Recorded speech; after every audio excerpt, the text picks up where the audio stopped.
S B I ബാങ്കും ടാറ്റ ന്യൂയും കൂടി type ചെയ്ത് വരുന്ന കാർഡാണ് Tata Neu Infinity credit card. Already നമ്മൾ Tata Neu Infinity credit card HDFC ബാങ്കായിട്ട് ടൈപ്പായിട്ട് വരുന്നുണ്ട്. ഇത് നമുക്ക് SBI ബാങ്കിൻ്റെ ടൈപ്പാണ് വരുന്നത്.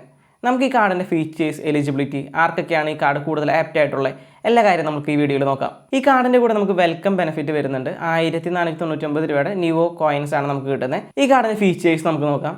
5% വാല്യൂ പാക്കാണ് നമ്മൾ ചെയ്യുന്ന പേയ്മെൻറ്റ്സിന് ടാറ്റ ന്യൂ വഴി ചെയ്യുന്ന പേയ്മെൻറ്റ്സിന് നമുക്ക് കിട്ടുന്നത്. അതുപോലെ തന്നെ 5% വാല്യൂ പാക്ക് സെലക്റ്റഡ് കാറ്റഗറീസിൽ നമുക്ക് കിട്ടുന്നുണ്ട്.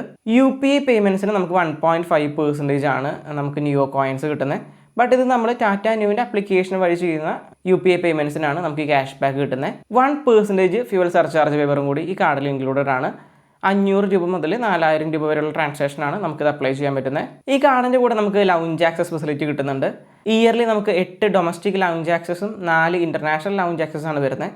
ഈ 8 ഡൊമസ്റ്റിക് ലൗഞ്ച് ആക്സസിൽ ക്വാർട്ടറിൽ നമുക്ക് മാക്സിമം 2 ലൗഞ്ച് ആക്സസ് ആണ് യൂസ് ചെയ്യാനായിട്ട് പറ്റുക. ഇൻ്റർനാഷണൽ കേസ് നോക്കിക്കഴിഞ്ഞാൽ ക്വാർട്ടറിൽ നമുക്ക് 1 ലൗഞ്ച് ആക്സസ് ആണ് യൂസ് ചെയ്യാൻ പറ്റുക. ലൗഞ്ച് ആക്സസ് ഡൊമസ്റ്റിക്കലി യൂസ് ചെയ്യാനായിട്ട് പ്രീവിയസ് ക്വാർട്ടറിൽ നമ്മൾ 75,000 രൂപയ്ക്ക് മേലെ സ്പെൻഡ് ചെയ്താലാണ് നമുക്ക് ഈ ലൗഞ്ച് ആക്സസ് ഫെസിലിറ്റി യൂസ് ചെയ്യാനായിട്ട് പറ്റുള്ളൂ. ഈ കാർഡിൻ്റെ ഫീസ് നമുക്ക് നോക്കാം. ജോയിനിങ് ഫീസായിട്ട് വരുന്നത് 1499 രൂപ പ്ലസ് GST ആണ്. ആനുവൽ ഫീസായിട്ട് വരുന്നത് 1499 രൂപ പ്ലസ് GST ആണ്. നമുക്ക് ഈ ഫീ വേവ് ഓഫ് ചെയ്യാനായിട്ടുള്ള ഓപ്ഷൻ വരുന്നുണ്ട്. ഇയർലി നമ്മൾ 3 ലക്ഷം രൂപയ്ക്ക് മേലെ സ്പെൻഡ് ഉണ്ടെങ്കിൽ നമുക്ക് ഈ ഫീ വേവ് ഓഫ് ചെയ്ത് കിട്ടുന്നതായിരിക്കും. ഈ കാർഡിൻ്റെ എലിജിബിലിറ്റി നമ്മൾ നോക്കിക്കഴിഞ്ഞാൽ 21 വയസ്സ് മുതൽ 70 വയസ്സ് വരെ ആൾക്കാർക്ക് ഈ കാർഡ് അപ്ലൈ ചെയ്യാനായിട്ട് പറ്റും.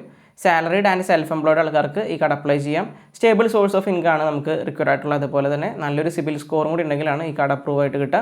ഈ കാർഡിൻ്റെ ഇൻട്രസ്റ്റ് റേറ്റ് വരുന്നത് 3.75% പെർ മന്ത് ആണ്. ഈ കാർഡിൻ്റെ ഏറ്റവും യൂസ്ഫുൾ ആയിട്ടുള്ള കാര്യം ടാറ്റയുടെ കോ ബ്രാൻഡഡ് ആയിട്ടുള്ള സ്ഥലത്ത് നമ്മൾ പർച്ചേസ് ചെയ്യുകയാണെങ്കിൽ നമുക്ക് 10% വരെ ഓഫേഴ്സ് ഈ കാർഡ് വഴി കിട്ടുന്നുണ്ട്. SBI Tata Neu Infinity credit കാർഡിൽ ഞാൻ കണ്ട ഒരു പ്രശ്നം, HDFC Tata new credit card വെച്ച് കമ്പയർ ചെയ്യുമ്പോൾ ലൗഞ്ച് ആക്സസിൻ്റെ കേസിൽ വരുമ്പോൾ നമുക്ക് ഒരു സ്പെൻഡിങ് ക്രൈറ്റീരിയ SBIയുടെ ഭാഗത്ത് നിന്ന് പ്രൊവൈഡ് ചെയ്യുന്നുണ്ട്. HDFCയിൽ നമുക്ക് അങ്ങനെ സ്പെൻഡിങ് ക്രൈറ്റീരിയ വരുന്നില്ല. 75,000 രൂപ ക്വാർട്ടർലി സ്പെൻഡ് എന്ന് പറയുന്നത് കുറച്ചധികം വലിയൊരു എമൗണ്ട് ആയിട്ട് തന്നെ തോന്നുന്നുണ്ട്. ക്വാർട്ടർലി അത്രയും സ്പെൻഡ് ഉണ്ടായാൽ മാത്രമാണ് നമുക്ക് ലൗഞ്ച് ആക്സസ് ഫെസിലിറ്റി കിട്ടുന്നത്. നമുക്ക് പക്ഷേ HDFCയുടെ കേസിൽ അങ്ങനെ വരുന്നില്ല. മൊത്തത്തിൽ നമ്മൾ നോക്കിക്കഴിയുമ്പോൾ HDFCയുടെ കാർഡും SBIയുടെ കാർഡും തമ്മിൽ ഈ ഒരു ഡിഫറൻസ് മാത്രമാണ് മെയിനായിട്ട് വരുന്നത്. ബട്ട് നിങ്ങൾ SBIയുടെ നല്ല ട്രാക്ക് റെക്കോർഡൊക്കെ ഉള്ളൊരു പേഴ്സണാണ്, കസ്റ്റമർ ആണെങ്കിൽ നിങ്ങൾക്ക് തീർച്ചയായിട്ടും ഈ കാർഡ് കിട്ടാനുള്ള ചാൻസ് വളരെ കൂടുതലാണ്. HDFCയുടെ കേസിൽ നമ്മൾ നോക്കുമ്പോൾ നമ്മുടെ ക്രെഡിറ്റ് ലിമിറ്റ് ഓൾറെഡി നമ്മൾ യൂസ് ചെയ്യുന്ന ക്രെഡിറ്റ് കാർഡ് 1.5 ലക്ഷത്തിനൊക്കെ മേലെ ലിമിറ്റ് ഉണ്ടെങ്കിൽ മാത്രമാണ് നമുക്ക് ടാറ്റ ന്യൂയുടെ ഇൻഫിനിറ്റി കാർഡ് കിട്ടുള്ളൂ. അങ്ങനത്തെ ഒരു സാഹചര്യം നോക്കുമ്പോൾ നമുക്ക് SBIയുടെ കാർഡ് കൺസിഡർ ചെയ്യാനായിട്ട് പറ്റും. ബാക്കിയുള്ള റിവാർഡ് പോയിൻറ്റ്സ് ഒക്കെ എക്സാക്ട്ലി സെയിം തന്നെയാണ് വരുന്നത്. അപ്പോൾ ഇന്നത്തെ ഈ വീഡിയോ തീർച്ചയായിട്ടും നിങ്ങൾക്ക് ഉപകാരപ്പെട്ടെന്ന് വിചാരിക്കുന്നു. ഉപകാരപ്പെട്ടെങ്കിൽ തീർച്ചയായിട്ടും ലൈക്ക് ചെയ്ത്, ഷെയർ ചെയ്ത്, സബ്സ്ക്രൈബ് ചെയ്ത് സപ്പോർട്ട് ചെയ്യുക. ഇത്തരത്തിലുള്ള ക്രെഡിറ്റ് കാർഡ് റിലേറ്റഡ് വീഡിയോസും ഫിനാൻഷ്യൽ റിലേറ്റഡ് വീഡിയോസൊക്കെ നമ്മൾ ഓൾറെഡി ചെയ്തിട്ടുണ്ട്. അതൊക്കെ നിങ്ങൾ തീർച്ചയായിട്ടും വിസിറ്റ് ചെയ്ത് നോക്കിയിട്ട് ലൈക്ക് ചെയ്ത് സപ്പോർട്ട് ചെയ്യുക.